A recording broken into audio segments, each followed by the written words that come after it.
আমি বাংলাদেশ আওয়ামী লীগ মনোনীত প্রার্থী চৌধুরী আব্দুল্লাহ আল মাহমুদ।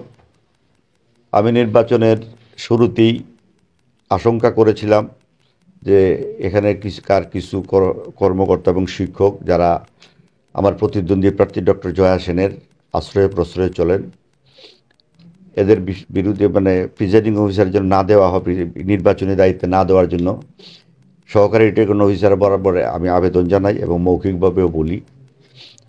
কিন্তু পরবর্তীতে দেখা যায় এদেরকেই দেওয়া হয়। এটা ডক্টর জয়া সেনের, এই যে বর্তমান এমপির, ওনার প্রত্যক্ষ প্রশ্রয়ে এরা বিভিন্ন নির্বাচনে দায়িত্ব পালন করে।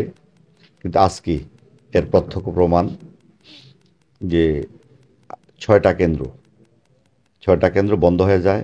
কিন্তু পরবর্তীতে সন্ধ্যার পরে দেখা যায় আমাদের এই কন্ট্রোল রুম থেকে 3টা কেন্দ্র ভোট গণনা হয়ে গেছে। কখন কীভাবে কোথায় গণনা সেটা আমরা জানি না। পাশাপাশি দল কেন্দ্র আমার নির্বাচনী এজেন্টকে আর আটক রেখা এরা ব্যালট পেপারে সিল মারতে থাকে। ওই যে প্রিজাইডিং সহ সহকারী প্রিজাইডিং এবং কাজী প্রতীকের লোকজন সিল মারতে থাকলে এমত অবস্থায় আমার সমর্থক দোলন চৌধুরী ভোট দিতে গেলে ওরা তাকে আক্রমণ করে। সুরচিৎকারে আমার সমর্থকরাকে তারা উদ্ধার করতে গেলে প্রতিদ্বন্দ্বী পার্টির দেশীয় অস্ত্রশস্ত্র সহ কেন্দ্রে আক্রমণ করে এবং ভোট কেন্দ্র দখল করে নেয়। পুলিশ গুলি করে আমার লোকজনকে নিরাপত্তা দেয়।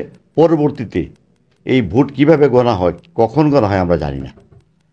যার ফলে আমরা এর বিরুদ্ধে রিটার্নিং অফিসার, চিফ ইলেকশন কমিশনারের কাছে অভিযোগ দায়ের করতেছি এবং এটার আইনগত প্রতিকারের জন্য আমি আইনগতভাবেও আগাইতেছি এবং সুষ্ঠু বিচার চাই। ফাতেমানগর, কার্তিকপুর সহ আরও কিছু কেন্দ্রে আমার ভোটার উপস্থিত থাকা অবস্থায়ও ভোট আমাকে ফেল করানোর উদ্দেশ্যে ভোট না নিয়ে খুব ধীরগতিতে ভোট নিয়ে ভোট কাস্টিং কমায়া আমাকে ফেল করতে এরা ফেল করায় এদের চক্রান্ত সফল করে।